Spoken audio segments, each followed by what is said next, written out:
It is the news of the maximum variety. Welcome back, everybody. Got a whole bunch of stories. Really, well, I guess you can call them small stories. I mean, after the week we had last week with the Microsoft buyout of Activision Blizzard, every story seems kind of small in comparison. Got 8 here. We're going to rifle through them relatively quickly. Speaking of Activision, well, first of all, I'm Max Derrat and Sybsidian. Speaking of Activision Blizzard, apparently they have been working on a new game. They announced this. Yeah, you actually brought this to my attention either today or the day before, Syb. It seems like it's a completely new IP. This will be the first new IP that they've released since Overwatch was released back in 2016. We don't know what the title is. We only know that it's sort of a fantasy type game. And we have 2 pieces of artwork that can sort of give us an insight into what kind of fantasy game it is. Obviously, because this is a podcast, I can't show you, but I can describe the pictures for you. One is sort of like stereotypically fantasy-esque. You know, you have a person crouched on the ground in the forest. The person appears to be wearing like a green tunic, kind of like what Link wears in The Legend of Zelda. Has a fur cloak over them, and they're holding an axe. And then the second picture kind of gives us more of an idea of what they're trying to go for with this new IP. It features 2 young people. It looks like they're young. It could be like late teens, early 20s.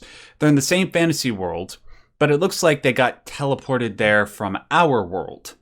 And when I say that, I mean the 2 people appear to be dressed in civilian clothes, like hoodies. Yes, it's an isekai, for if you want to just sum that up into a single word. Isekai? What's that mean?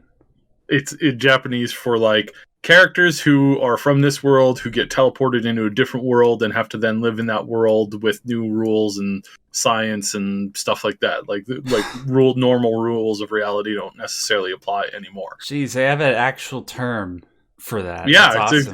it's one of the most popular genres in the world at the moment. So yeah, I mean, you know, it's a little useful. Wait, people teleporting from our world into a fantasy world is a popular form of fiction.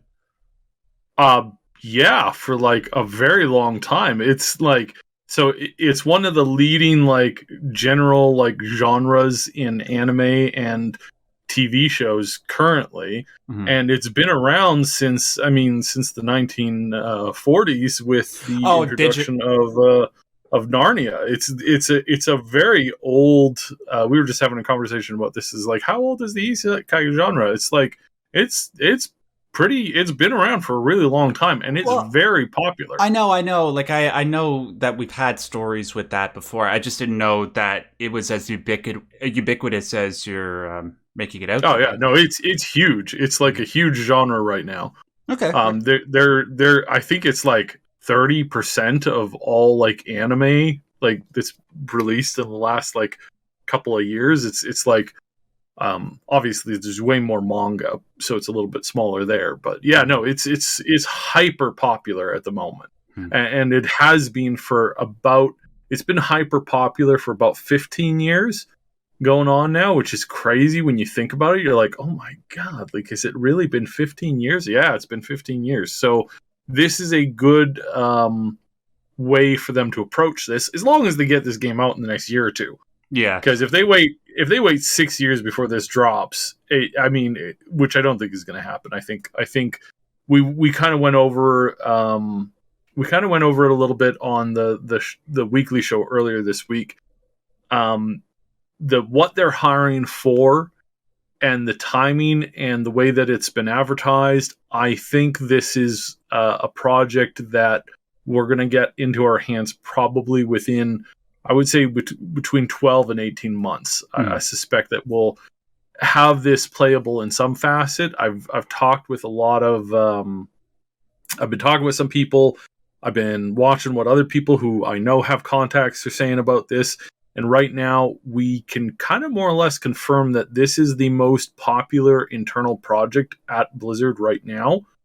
And it has been proving to be very successful in early playtest settings. And what they're hiring for is basically kind of like your post basically like your polish level stuff. Like they're hiring a lot more level editors. They're hiring a lot more character artists. They're only hiring for a handful of concept stuff, and by concept I think they're only hiring for a single concept person. So that means that they're really deep into this. They've probably been working on it for a little over 2 years, I would imagine. No, you're right. So, like when sorry, that's if you hear that, my dog's just barking. Apparently, when this announcement was made with these two pieces of concept art, Mike Ybarra, the head of Blizzard Entertainment, actually commented about it on Twitter. He said that it is in a playable state, and he's played a bit of it. So we are getting pretty close. It's just a matter of like how long is it going to be in the next year, 2 years, or God forbid 3 years, right?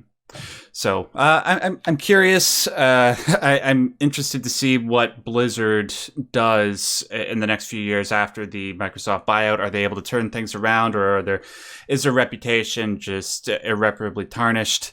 I mean, you can start by getting Bobby Kotick out, but it looks like that's what's happening. So we'll see. We'll see. As far as release date, like I said, I suspect we're going to be getting this quite early on. Just as a quick reminder, Overwatch entered a public beta. So before that, there were lots of like private betas and friends and family stuff, even online, and there was a lot of information coming out of it. But it opened its first public beta on October 27th, 2015.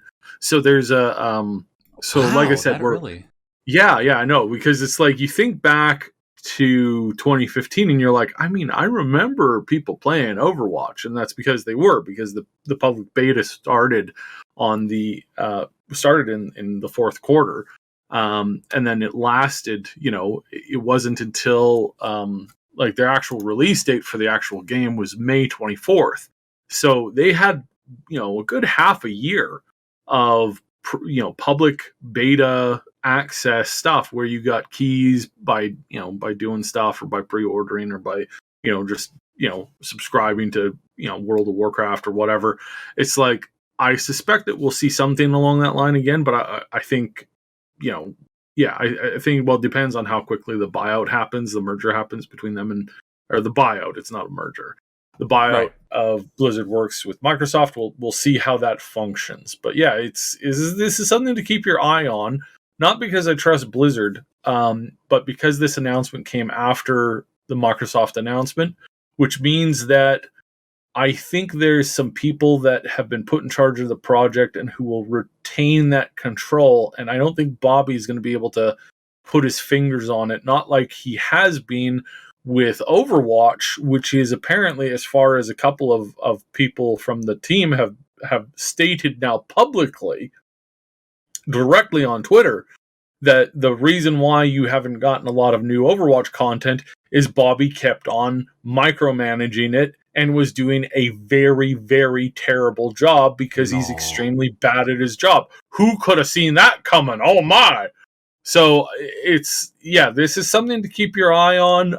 Like I said, I don't trust Blizzard 100%. I think there's a lot of idiots that don't know what they're doing there. I don't think it's the majority. I don't even think it's a strong minority, but all you need is a couple of bad apples to spoil an entire barrel full.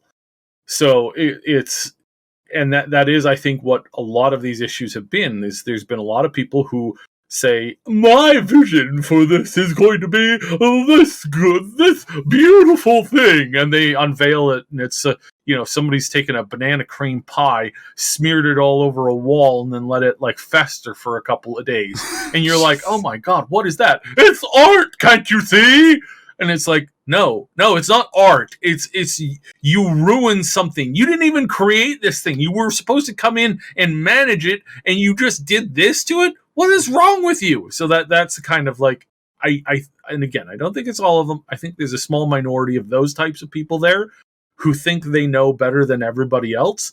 And I've seen them. Yeah. Like, I've seen people in these kinds of projects, not specifically in Blizzard, but I know I have physically, in person, seen people who will ruin a thing, who took a company and pile drived it into the side of a mountain at Mach 1 and then stood back and said, it's not my fault. Everybody else in the world is wrong.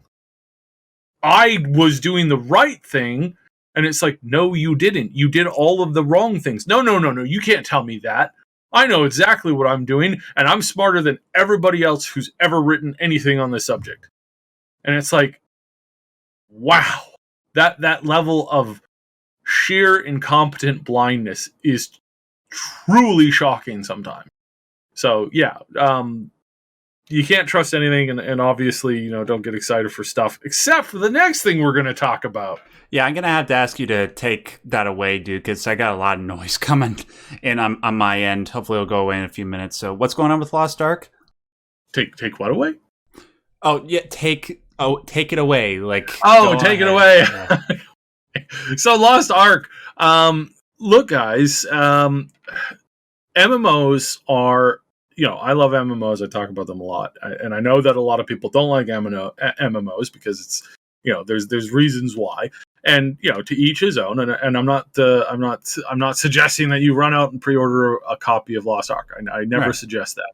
I will remind you that their pre-order bonuses will only be up before the game comes out, and then after the game is out, you will not be able to buy the pre-order bonuses anymore.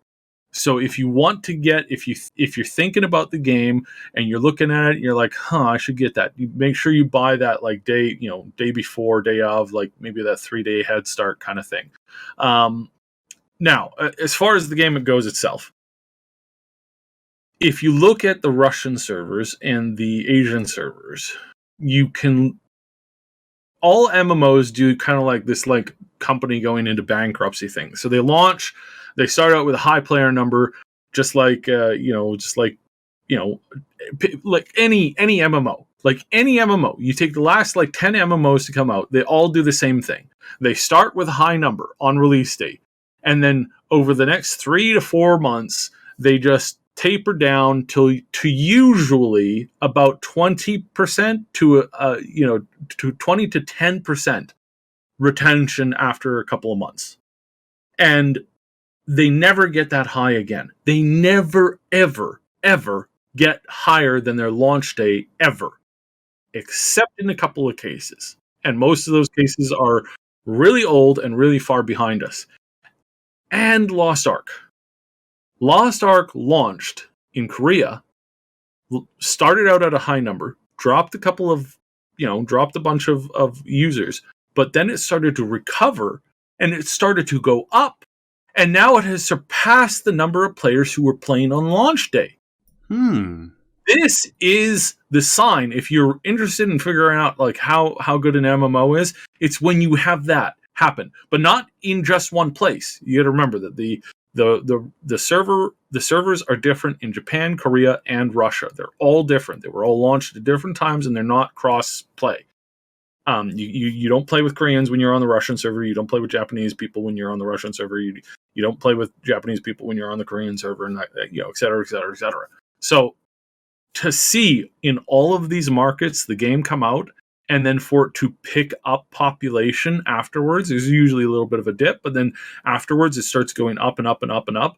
That is a sign of a great game that has a lot of different things to offer. So again, I'm not suggesting that you run out and buy this and expect this to be the cure for cancer and the most amazing thing you've ever played. But I highly encourage you to check it out. It is free to play. You do not have to pay a dime to play it on launch day. The only thing that the pre-order bonus gives you, other than a whole bunch of random cosmetic stuff, is a 3-day head start. After that, it's free to play on, I believe, the 11th is when it starts, and then you can play that for free. And I would encourage you at some point in February to check it out, because this is there's more to do in this game than there is to do in a lot of other games. So this is something that I'm very interested in as both somebody who plays games, but also somebody who enjoys MMOs. It is an isometric Diablo-ish type experience, which is kind of weird, but at the same time, it's it has sticking power, and I think that's actually a good thing, because there's a lot of Dota and League fans who are frankly bored of Dota and League, because it's been the same thing for like, Right. 5 generations now, right? I'm joking, of course, but it's like, it's been, it has this ability to cross the population of like MMOs and the movement clicker dungeon things, and there's a whole bunch of things you can do. One of the things that you get to do is you get ships, and you can deck out your ships how you want. You can recruit crew members. You can go sailing. You can go fishing. You can get an island and then customize the island. There's just so much. That sounds awesome.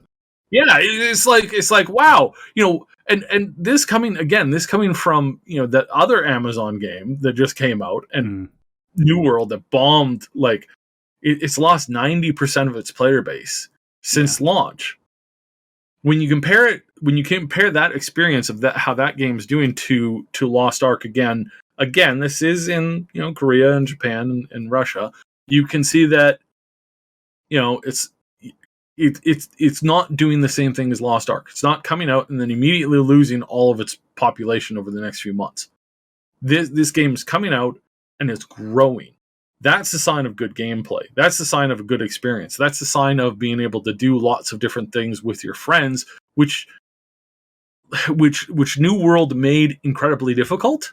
So we got New World, and we were about to stream like crap out of it, but then we got this thing came through, this offer came through, and we started to work on the side project, and we just didn't have time to play the game, let alone to stream it and anything else. So it's probably best that happened because of all the things that tangentially happened with New World. What with the economy problems that they were having? Exactly. Yeah. So the overall, I'm sitting here, I'm sitting there, nodding, going, yeah, this has some strong potential here.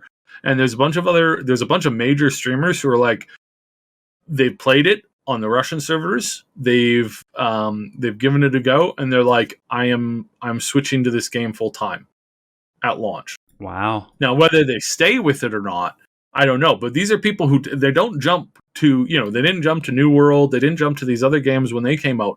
They're like, no, I'm going into this game here, and this is the first time I'm doing this game here. I'm switching, period. So it is definitely a sign of increased quality. Like, I can only think of 3 MMOs that have garnered more popularity over time. One of them was World of Warcraft, obviously, and in the modern day, that's Lost Ark and Final Fantasy XIV, right? And everybody seems to be flocking towards Final Fantasy XIV, and based on what you described, Lost Ark seems to have some promise. So I'll check it out. Like, I probably won't have time to play it, but just the way you described it to me, it sounds very intriguing. Let's move on to this next thing. And by the way, guys, I'm sorry. There's going to be noise in the background. There's nothing I can do about it. Halo Infinite, Season 2. So we know that the current season obviously started in November when not the beta, but just the multiplayer component of Halo Infinite released. It's going to be lasting for 6 months, and people have obviously made very public their concerns with the way that the Battle Pass works and the way that multiplayer is functioning at the moment. Turns out that despite what some people might tell you, vocal consumer feedback actually works. And 343 has been responding to people's concerns regarding the game and the way that they're monetizing everything. Turns out that they're going to be doing something that I've been wanting them to do ever since November. They are going to allow people to earn credits for the store, so you can buy aesthetics. They're going to allow you to earn them through progression through the Battle Pass for Season 2. Now, as for how much, we don't know, but it's definitely a step up from where we are right now, where all progression is very slow. It's tied only to challenges. And then, of course, there's a whole bunch of problems that have been going on with Big Team Battles. Some people just cannot connect to that playlist. And it's still not fixed. They are addressing it. It's apparently in such a state that they have to remove all the weekly objectives that pertain to Big Team Battle because it's just in such a broken state. But they are fixing it, and it seems like they actually care compared to some of the other Halo type games, like the first person shooters, where people don't really seem to care. I'm looking at you, Battlefield. So that's good. Yeah, haven't had much time to get back to it. Unfortunately, I've just been so busy with the channel. But yeah, what about you? I'm glad they're offering some basic stuff on that. I'm hoping, and I got my fingers crossed that again, they learn positively from this, because I sincerely believe that the easier you make it for people to get in and feel a sense of progression, feel a sense of like getting what they want without going, you didn't pay $69.99 for that super package that came out on Thanksgiving last year, and well, you can't get that most prized thing now because you're gonna have to wait the next year, and then the next year it's gonna come in a bundle that's $169.99. Valorant. It's like that kind of stuff is just, I mean, it's dirty gameplay, and it's capitalizing on FOMO, right? On the fear of missing out. And I hate that. I hate that so much. It's not a healthy way to make content to keep people engaged. It's just not. No, it's just people I know it makes you a lot of money, and in some cases it works, but overall I don't think that, like, mostly what these games are doing is they're counting on, hooking a bunch of whales and, living the high life on a game that just makes like so much. But I mean, like, is that truly what you want for your art? Like, can't you be more happy with just like making a little bit less money and having more generally having more people play it? I mean, it's kind of a little bit of a philosophical thing, right? So I don't know. I'm hoping that Halo discovers that when you treat people with respect, more people will stick with your games and stick with your products, and that they'll praise you for that. And they'll say, we're growing to trust you. Please don't betray that trust, and we will make you successful, because that's what we need.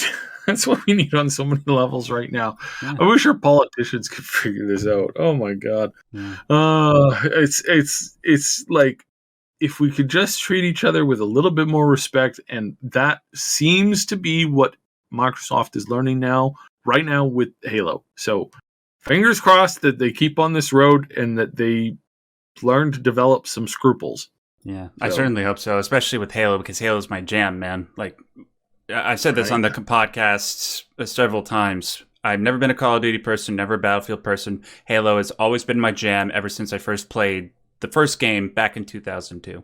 And if they can bring Halo back from the precipice like they did with Halo Infinite, and they continue to put forward this ethic of the customer is always right, which seems to be a lost ethic, and it feels like it is in the modern gaming landscape, then Halo will definitely become sort of part of the cultural conversation, just like COD, just like Battlefield for the time being. All right, God damn it. Sorry, that's my dog. So let's move on to the next one. System Shock. I recently covered the first, well, there's only two games. System Shock 1 and 2 on my personal channel. Very, very good games, very old games. I think the first one came out in 94, and the second one came out in 99. So it's like both those games are over 2 decades old, and there's still a loyal fan base of people that play them and mod the crap out of them just because the base experience of it is just so archetypally good. But you wouldn't say that the vast majority of people, especially modern gamers, wouldn't really know what System Shock was, let alone how important those two games were to, like, how they created the foundation for all games that came after that. That said, it is sort of a IP that is sort of permeating, how do I say this? It's sort of in the collective unconscious of gamers everywhere. It's just a thing that people are generally aware of. Well, it seems like there's going to be sort of an attempt to bring it back. Maybe this is because of the soon-to-be released full remake of the original game. Maybe it's anticipation of System Shock 3 when and if that game comes out. But it seems like they're doing a TV series nonetheless. And it has found its lead writer and director, Greg Russo. Now, in case you guys don't know who that is, he's the guy who wrote the most recent Mortal Kombat movie, the one that came out last year? Yeah, less than a year ago. He's also attached to write a long gestating Space Invaders movie. Okay. I mean, good luck with that. And also an adaptation of Saints Row. Now, which Saints Row, like the good version, the older version, or the newer, seemingly crappy version, we don't know. But there's a Saints Row movie coming. So I never saw the Mortal Kombat movie. My girlfriend did. She said it wasn't very good. And that's basically the only thing that Greg Russo seems to have worked on. And this will be his directorial debut. Did you see the Mortal Kombat movie side? Was that any good? Which one? Not the cheesy 90s one that is so bad it's good. I'm talking about the more recent one. Oh, no, that is one that I had on my list and I completely forgot about. Thank you for reminding me. I need to check that out sometime soon. Yeah, it was sort of, if I recall correctly, the critical reception for it and the audience reception for it was kind of split. Like, there's some people that really liked it, but yeah, I never saw it. I've never been into fighting games, unfortunately. Something that my aforementioned girlfriend is not too happy about. She's been trying to get me into Soul Calibur and Virtua Fighter. Hey, Soul Calibur is actually pretty darn good. Yeah. Like, I mean, it's infuriating sometimes. But yeah, I mean, I enjoy it. I mean, you know, I've heard that Ivy Main here, so hey, so is my girlfriend. So yeah, I've heard that Soul Calibur, if you're going to try to get into a fighting game that isn't Super Smash Brothers, that is sort of the one to get into because it's the most user friendly. Definitely don't get started with Tekken. Apparently, that one's has the biggest learning curve. But yeah, well, we'll see. I hope that Greg Russo is able to capture the general horror of the original System Shock games, and he's able to expand upon the narrative in an interesting way. I just hope, above all else, that he gets Ken Levine as sort of a creative consultant. I mean, yeah, we'll see. Moving on to the next one. So we knew that Gotham Knights and Hogwarts Legacy, those are two games coming out from Warner Media. We knew they were coming out, and supposedly they were coming out in 2022. We just didn't really have any confirmation of that. Christ, they're making so much noise. And, you know, we sort of expected, like we've seen with so many other games that have been coming out in the last couple of years, that they were going to get delayed. You know, it's just the nature of things, like the pandemic and all that. Well, it turns out they're not getting delayed. We can have Gotham Knights and Hogwarts Legacy on our radar to come out at the end of 2022. So that's good. I've just been personally looking forward to both Elden Ring and Starfield, and that's pretty much it. But now that I know that Hogwarts Legacy in particular is coming out in 2022, that's definitely going to be at the top of my list. I'm absolutely fascinated as to what they're going to pull off with that game. But yeah, just quickly, the proof for this, James Killer, the CEO of Warner Media, he just confirmed this on Twitter. In case you guys don't remember, Gotham Knights is being made by the same team who made Arkham Origins. That's not Rocksteady, by the way. Rocksteady didn't do Arkham Origins. They did Asylum, City, and Night. And apparently, Gotham Knights, it's going to be the first game that Warner Brothers Montreal, the ones that worked on Arkham Origins, it's going to be the first game that they made since Arkham Origins. So if you liked Origins, which I know some people did, even though it's probably like the least liked of those four, from what I understand, get excited. And of course, Harry Potter RPG. If you're a Harry Potter fan like I am, the promise of just that basic idea can be so rich and so fun. I just hope that they're able to pull it off. You excited, Seb? I am, because I've heard a lot about the Harry Potter game. I've heard that the game is good. I've heard that the game is fun. I've heard that the game is well polished, and I cross my fingers and I hope that 50% of that is true. because what you hear is not necessarily reality. Right. Dude, if you just give me the opportunity, like a fully explorable Hogwarts where I can hop on my broom and fly all over the place, like I can go have Defense Against the Dark Arts classes in the morning, and I could fly my broom down to the Quidditch pitch and have a Quidditch match, and then go to Hogsmeade later that night to get a butterbeer. That sounds amazing.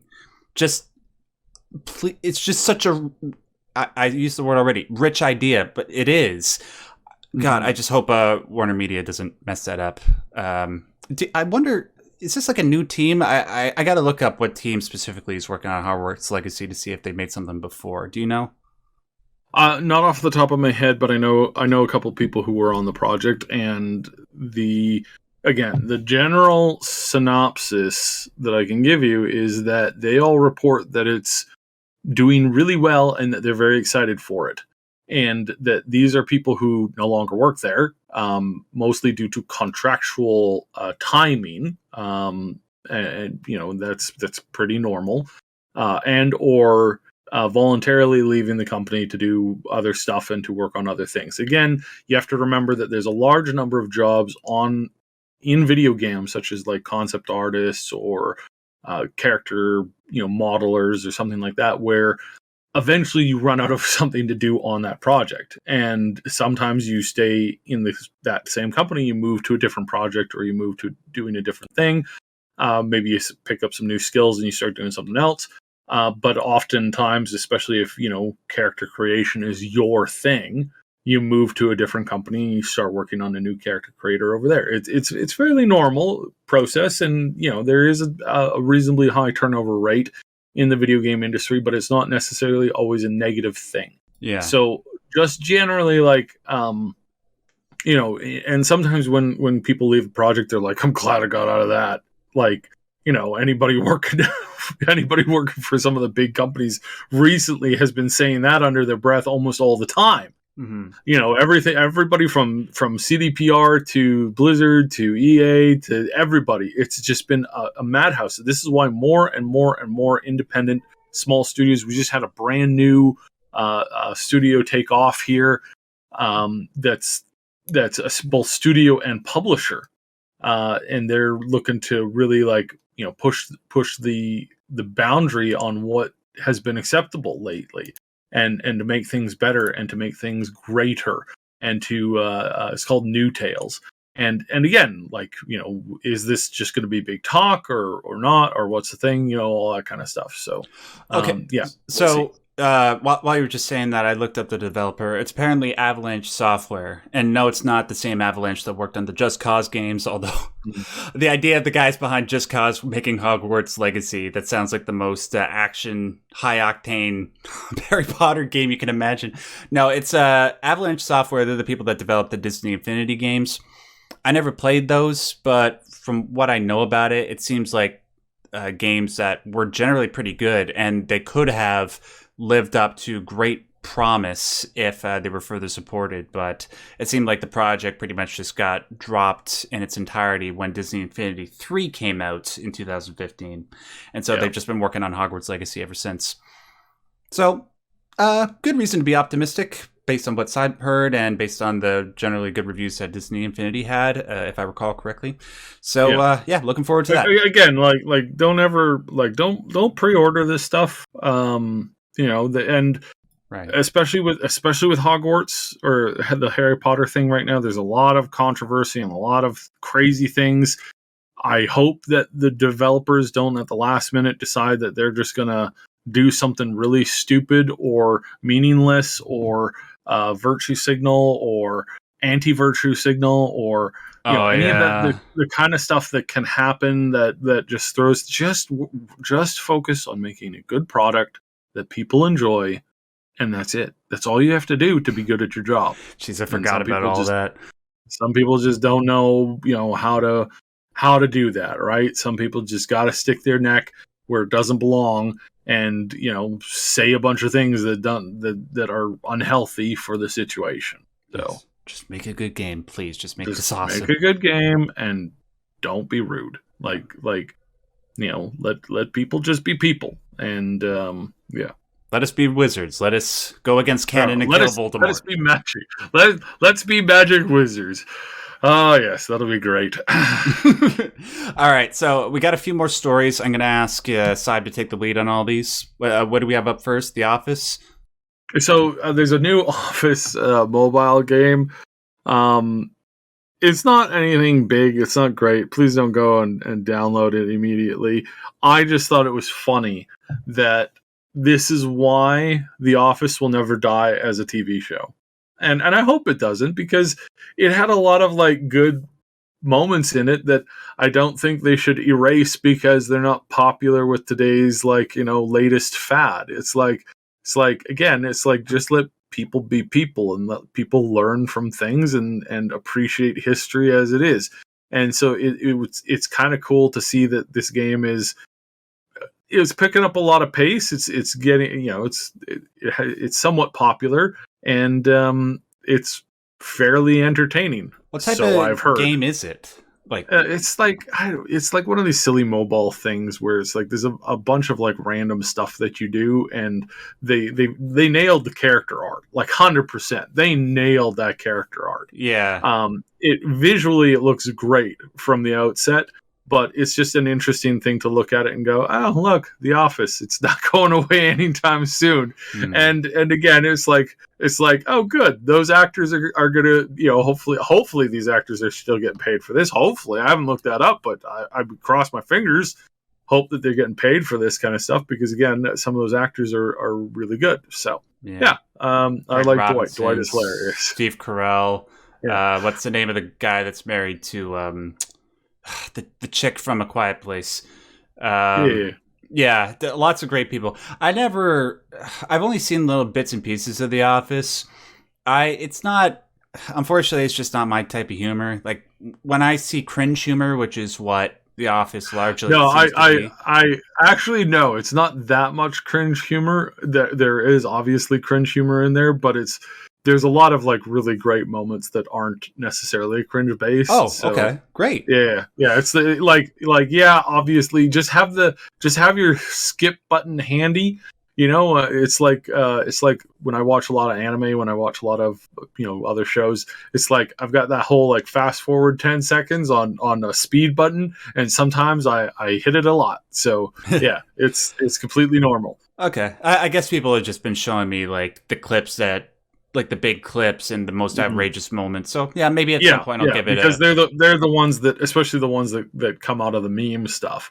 But there's a lot of good moments in it too, and it's definitely like the next time you're sick with a cold or a flu and you're like bedbound for a little while, it's like grab some chicken noodle soup and some ginger ale and watch a whole season or two of that show, because that'll help you pass the time. Yeah. And it's great. It's good. I'm like, yeah. So The Office is The Office. It's not that overrated for what it delivers.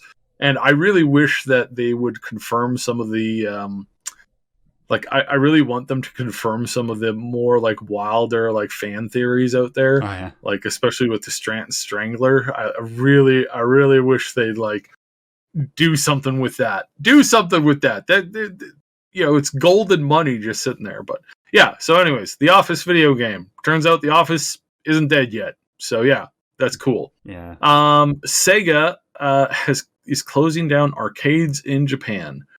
These arcades, some of these arcades have been there for like I think it's like 50 years. Some of these arcades have been open, and they are finally, closing down. Wait a minute. Arcade. So, They had what? Pong. That's like the first game ever, right? That came in '72. no, there were games before Pong. Pong just like it transcended Into a the certain public consciousness. boundary. Yeah, Okay. yeah. It just kind of got out there. It wasn't the I don't think it was the first video game. That's a good question. I don't actually know what the very first video game is. Oregon Trail. Is that what it is? No. Oregon Trail is way bigger and expansive. It could be Pong.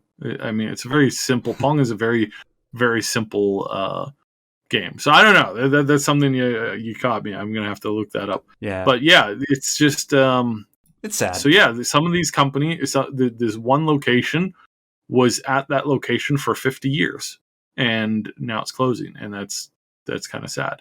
So yeah. Piece of history, moving on, continuing, and yeah, I'm still expecting, honestly, I'm still expecting Sega to be bought out at some point.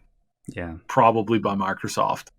In all honesty, right now, like I'm looking at it and I'm like, I bet you they're going to get bought out at some point. But yeah, interesting little side story. Yeah. I gotta just one thing in regards to that. Like, I recently went to an arcade in Michigan with my girlfriend, and it was the first time I've been to an arcade, I think, in like over a decade. It's such a fun experience, just going there, seeing all these games they used to play from your childhood, like when you go to the movies or something, like Silent Scope, House of the Dead, Jurassic Park. They even had this Halo game set up where you could go through the pillar bottom with your guns. God, it was so much fun.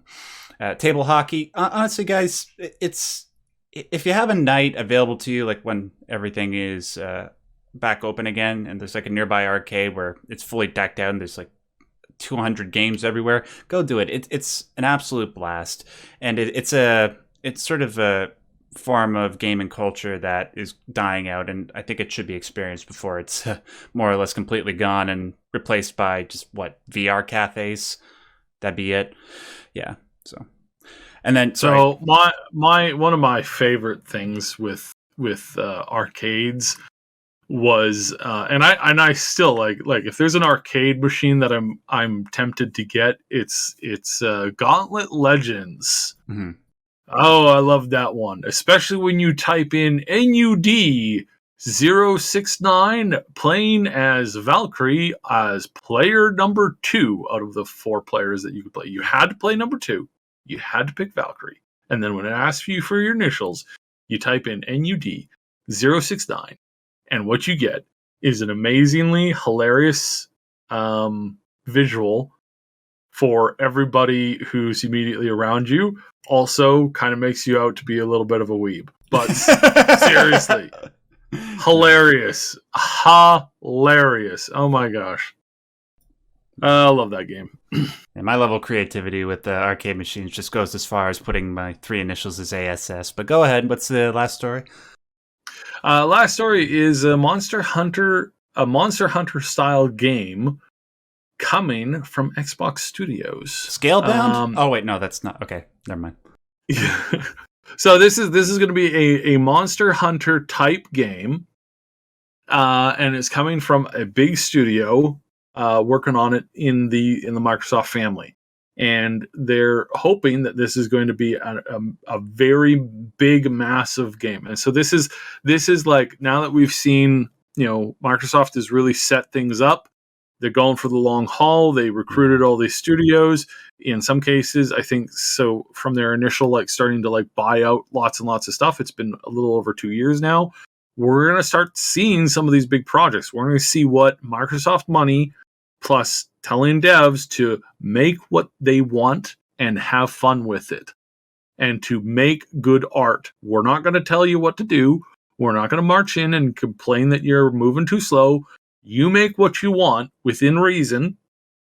You got a budget. Here's your budget. Stick within your budget. If you need help budgeting, if you need help with coding, if you need technological stuff, if you need engine stuff, come to us. Just ask for whatever you want. Hey, we don't have a motion capture studio here. We haven't needed it in the past. Can you help us out with that? And Microsoft will say, got a team coming out to you. They'll set everything up. They'll get it going, or you just tell us what you want. We got to motion cap those monsters, man. Right. So it's that level of developer / publisher relations that we're going to see what's going to end up happening. And again, this game is probably 2 years out, honestly. Yeah. But we're I'm really excited for Microsoft because, again, if they've truly learned their lessons, if they have truly learned the lessons and actually understand the importance of those lessons, then I think we're headed for the greatest gaming renaissance we've ever seen. Yeah. And that will probably usher in the deep dive experience that we've all been waiting for in a few years. Well, maybe in a decade or 2. Can you imagine a scenario where Microsoft returns to the glory of the early Xbox 360 days, maybe even past that? That'd be great, man. Just those days of my youth when all those high quality games, those exclusives for the Xbox 360 were coming out. And, you just go home, play with your friends, and they're always Yeah. around. Just in regards to Monster Hunter, that's another franchise, man. That looks like right up my alley. Like, I know Shadow of the Colossus isn't exactly like Monster Hunter in terms of Mhm. gameplay, but just it's one of my top 5 favorite games just because I get to slay giant beasts. And if I can do that over and over and over again, then Monster Hunter seems like the ideal type of franchise for me, but it's just not something I ever got into.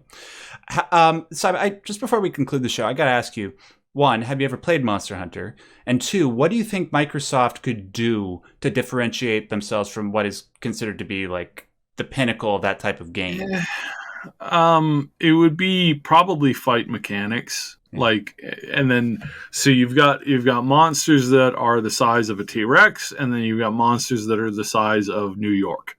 And it would be very interesting to see like that range of monsters and the teamwork, the players working together, and then just see what they could do. Maybe maybe it'll be great, maybe it won't, maybe it'll be garbage. Like, again, for the moment, it's like, yeah, well, let's see what they've got to offer, right? Right. Man, if at some point Microsoft comes across a studio that wants to make Shadow of the Colossus 2.0, like kind of like what the Pray for the Gods guys did, but like with a budget, please fund those people. All right. Wow, we actually got through that in under 50 minutes. That's pretty good. I thought it was actually going to take me a little while longer. As you know, I've been complaining about the noise and it's been distracting me. But anyways, that's the stories for this week. I want to thank Syb, as always, for doing the show with me. And before we conclude things, Syb, do you want to just tell people about the main channel, the Triple S League? Yeah, jump on the Triple S League main channel, and we've got some good stuff. We're getting back into the streaming thing, and we are going to be we're gonna take a stab at streaming some of these brand new games that are coming out. There's a ton of games coming out in February, Dynamite. and we're going to give a bunch of them a try. So we're going to start streaming some of them, and we'll see where that gets us. So I'm probably going to tune in for you guys playing Dying Light 2. I'll probably just have you guys on in the background when I'm doing work because I won't have time to play it. But I've been very curious about it, and I hope it's good. And then you guys can just find me at my main channel, just Max Derrat. I'll put links to my channel and the main Triple S League channel in the description box below. Remember to leave a like. That helps this video out a lot, along with the channel that video belongs to. Make sure to subscribe if you want to stay up to date with all the new gaming information. We tend to talk about stories long before, well, not long before, but before some of the main outlets do. And yeah, that sounds good to you. Make sure you subscribe. All right, I got to get back to work. Thanks, Syb. Thanks, everybody, for watching. And until next time, just remember, as always, stay yellow. peace.